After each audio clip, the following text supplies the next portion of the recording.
Welcome to this edition of What the Hell Just Happened? The vlog that looks at world events through a glass darkly. I'm your host, Martin Ganapoler. On March 4th, 2018, Sergei Skripal and his daughter Yulia were visiting the town of Salisbury, England. At some point during this visit, both Yulia and Sergei, an outspoken critic of Vladimir Putin, suddenly became deathly ill.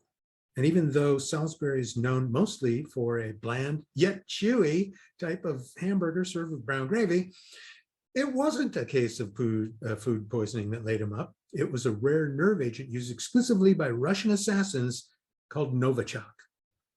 The Skripals spent weeks in the hospital in critical condition, and in spite of the well-known system of national health that England enjoys, they managed to pull through. It was later discovered that 4 high-ranking Russian intelligence operatives were also in Salisbury during this time. One can only hope that they ate the hamburger steak while they were there.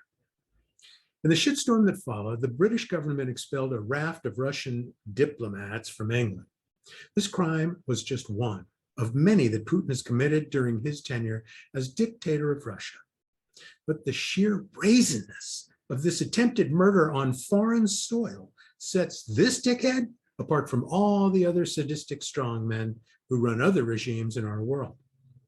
Based on this, and all the cruel and horrific things Putin has done, we must invoke the now famous question that we apply to nasty, horrible, shitty people that we call, why the hell are you still here?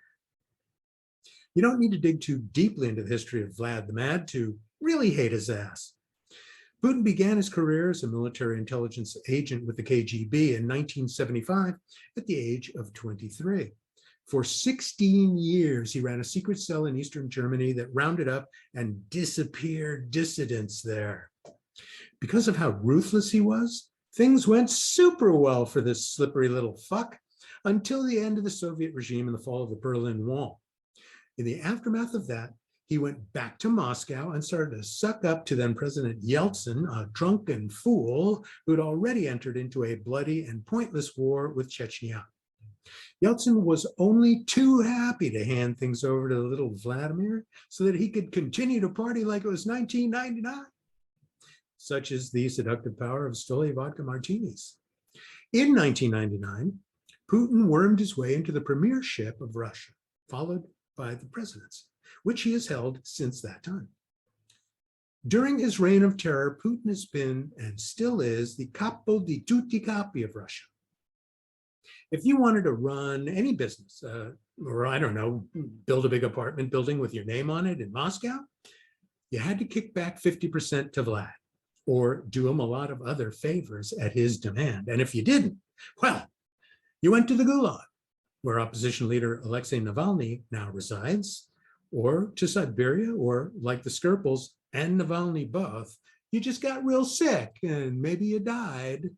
Now, just around the time that Putin was consolidating absolute power in Moscow, a big, stupid, lecherous New York real estate hustler who had bought the Miss Universe pageant went to Moscow to try to get Putin's okay to run the competition there. While there, lots of super friendly government and business people made deals with this useful idiot from Queens, including, but not limited to, recreational urination. And indeed, Miss Universe was broadcast live from Moscow.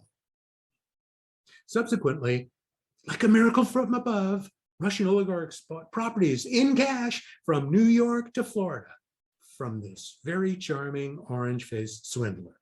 All the while, Putin was working the levers of the machines that destabilize and neutralize his enemies, which include Ukraine and the USA.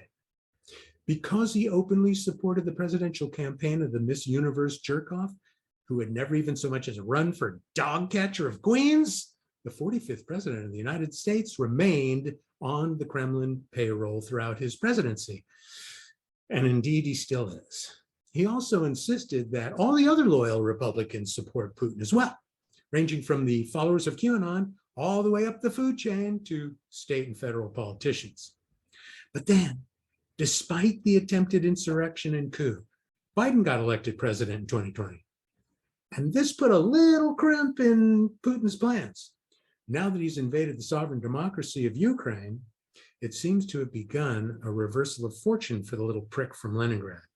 For over a month, Putin has recklessly prosecuted this heartless and brutal invasion, while Western democracies united behind American President Joe Biden have worked in concert to defeat the butcher of Bucha, the murderer of Mariupol.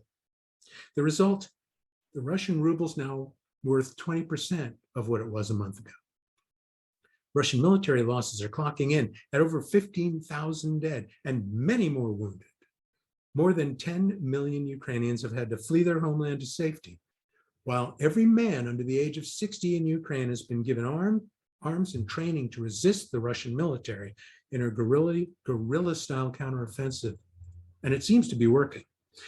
In fact, Ukraine may be Putin's Battle of Waterloo. And how did the disgraced golf cheat former US president react to all of this? First by calling Putin a genius, and then by asking him to investigate Biden's son, Hunter. And that all follows, doesn't it? I mean, why would we expect a different response from the twice impeached traitor? After all, once a paid kiss ass, always a paid kiss ass. Thus, it becomes both my pleasure and duty to now ask Vladimir Putin and all you represent, why the hell are you still here? But don't misinterpret this. I don't wish Putin dead, not at all. I just hope all his teeth fall out except one so that he can still have a toothache while eating a Salisbury steak. Hey, thanks for watching. We'll see you on the next edition of What the Hell Just Happened. Bye for now.